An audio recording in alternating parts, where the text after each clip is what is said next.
very much for coming along this evening. Pardon? Is your pet kangaroo, wasn't it? Kangaroo, no, it was someone else's dog. Oh.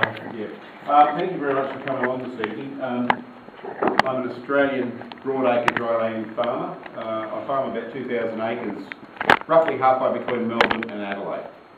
I grow wheat, barley, canola, fava beans, chickpeas and a couple of other crops as well. And I also run a couple of mobs of fine wool Australian merino sheep. That's roughly where I am, and you'll note that Dutch and Whangerei, 6 people I think live in Dutch and Whangerei, is bigger than Melbourne. I have some experience growing canola. In fact, for a number of years I was a seed producer where a company, in this case called Devuro, gave me what's called parent seed. So it's basically feed from the breeders. I planted that and grew a crop, and the seed that I produced was then cleaned and on-sold as certified seed for other farmers to grow commercial crops for crushing. And I did that for a number of years, and Devuro was so pleased with me they presented me with an in-appreciation thingo. Shortly afterwards, Devuro was bought out by Monsanto, and we no longer speak. You've had some pretty wild weather here in the last few days, well we get it too. On the 11th of January 2011, my neighbour's GE canola crop, which, now we don't have to tell people whether we're growing GE or not in Victoria, so you don't know where what is unless your neighbour tells you. I didn't know until about mid-year this was a GE crop next door to me. It was Whangerei, in other words it was cut, laying on the ground ready for harvest, and we got a third of our rainfall in 48 hours. A third of our annual rainfall in 48 hours. This is what it did in one of my wheat crops, and this is not that common at home. We get one of these dumps about every 20 years. This is what canola looks like windrow, and this has just been cut, so it's still green. But we cut it like this because canola ripens very unevenly, and by the time the last parts of it have ripened, the first parts to have ripened have split the pod, dropped the seed on the ground, and you can't get it. Canola seed is about the size of number 7 shot, if any of you are shotgun shooters, so it's quite small. This is my neighbour's GE canola crop washed up against his southern fence, against the road. Now that's a standard height sheep fence. Now sheep in Australia are roughly the same size as sheep in New Zealand. There's the top line is just here. So that's about nearly 3 foot deep against that fence. Tons and tons and tons of canola material, and if you look carefully in the centre of the shot you can see some more tangled up against the fence across the road. He actually managed to contaminate 3 neighbours with this particular event. This is, and you saw this earlier in Steffan's presentation, this is his crop in that corner of the shot. You can see Mount Arapiles in the background. If any of you are rock climbers, you'll know Mount Arapiles. And it's my land on the left. That's actually the fence. Enough of it got washed off his place to push the fence over onto mine. And the other, I've enjoyed driving out. I've been to Bob's a couple of times. That other, it's out that direction, isn't it? That other photo was the road out that way. Because of the land is gently, it's not rolling, but it's... Yeah, my neighbour's paddock is actually a rise. It went 3 different so directions. It washed off in 3 directions.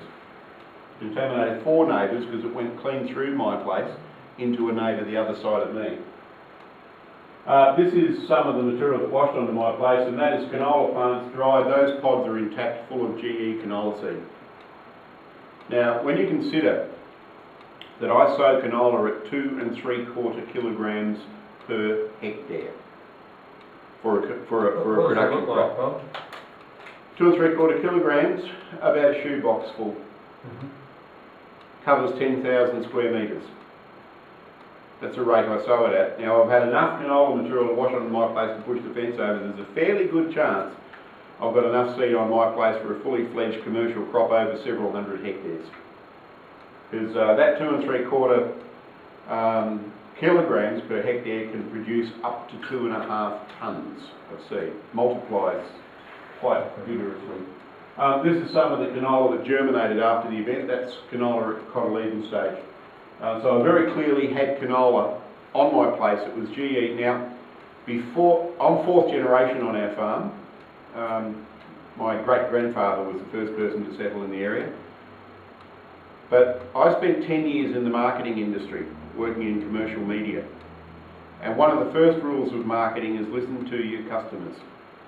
And my customers were very, very clearly and repeatedly telling me they do not want to eat GM, or GE as you call it here in New Zealand. They want non-GE food. So I had made a very firm and public decision to stay right away from GE. I didn't want it on my farm, I didn't want it in my produce, and I didn't want my customers to believe there was a chance that I might have it. Now I had it on my place from the neighbour, and I was concerned about what we'd heard out of the US, where Monsanto, who owned this variety, prosecute farmers vigorously if they've got the Monsanto product on their farm by whatever means. So I was a bit concerned. Here's a cartoon about the response that Monsanto have to even inadvertent contamination. Genetically modified canola is spread into the wild. What will Monsanto do about this, says someone. This is outrageous. Once again, someone's trying to benefit from our patented GM crops. Immediately find out how we can sue nature. A couple of quotes from the States. You can imagine why I was worried. The only thing that counts is that Janine was found in a field. Whatever the reason, the owner of the field is held liable. Legal Director for the Centre for Food Safety. Or from a Monsanto representative, we own you. We own anybody that buys our Roundup Ready products. Wonderful company. They want to feed the world, these people. That's what they tell us. So I met Monsanto reps in my paddock, 4 of them, 4 to 1, pretty good ratio. I thought I had good odds. This is a letter I got back from Karen McLean, Corporate Affairs Lead, which I asked for, giving their response, because I made it very, very clear that I was quite concerned that they might pursue me, and they said they wouldn't. As requested, I confirm my response to you that at the time has never been, nor will it be, Monsanto's policy to exercise its patent rights. Now, when you breed a plant variety in Australia and around most of the world, it comes under law, basically plant varietal rights, we call it in Australia. It's a bit like copyright. You've produced it, you own it, you can therefore charge for its use. Okay? Patent is what happens when you have GE. It's a higher level and a tougher standard of law. So by inserting one gene into a variety, it comes under patent law, and that's what the Roundup Ready gene or the BT gene does. Patent rights in circumstances where trace amounts, now we'll get, trace amounts is 0.9%. Under 0.9%, they're not going to bother. Above 0.9%, they will. This is what trace is. I've had enough wash onto my place to sow several hundred hectares. What's the odds of there being trace unless I do something to protect myself and stop that stuff from germinating and growing? Trace amounts of our patented seed. Now my neighbour pays his bills, but it's still their patented seed. And it's actually a funny part of it is that whilst you're growing the crop, they legally own it. You're almost a contract grower for it. Merely as a result of inadvertent things. I also got in touch with the people I deliver canola to. In this case, Grain Corp. They're a major grain handler who Australia used to own. I think it's now owned by the Canadians.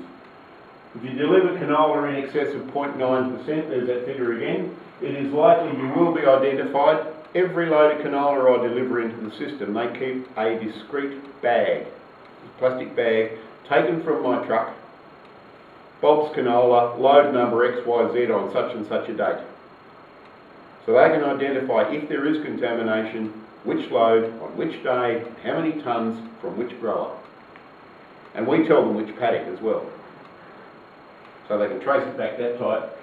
In which case you may be liable for downgrading of the stack. Now if I deliver 100 tonnes of canola into the stack, my 100 tonnes contaminates it with GM material inadvertently.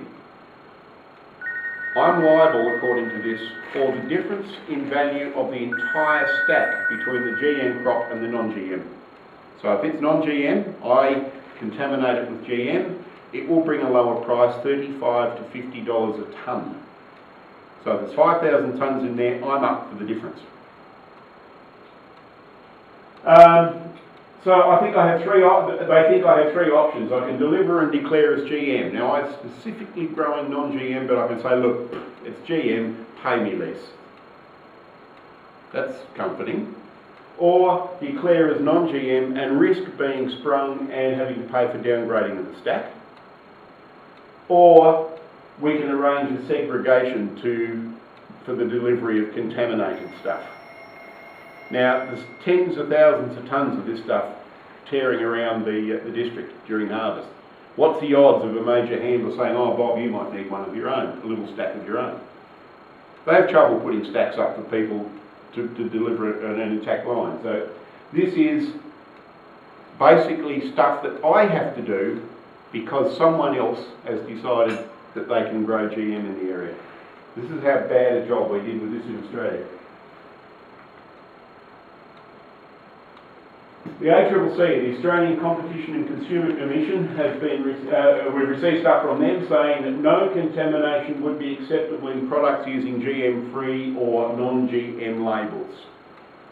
Fazance, Food Safety Australia New Zealand, has prosecuted one of your companies, Bean Supreme, who were making vegetarian sausages. I think there's a bit of an oxymoron there, but anyway, vegetarian sausages labelled either GM-free or non-GM. This company in Auckland were producing sausages for the vegetarian market and made every effort to ensure the soy material they were using in their sausages was GM-free.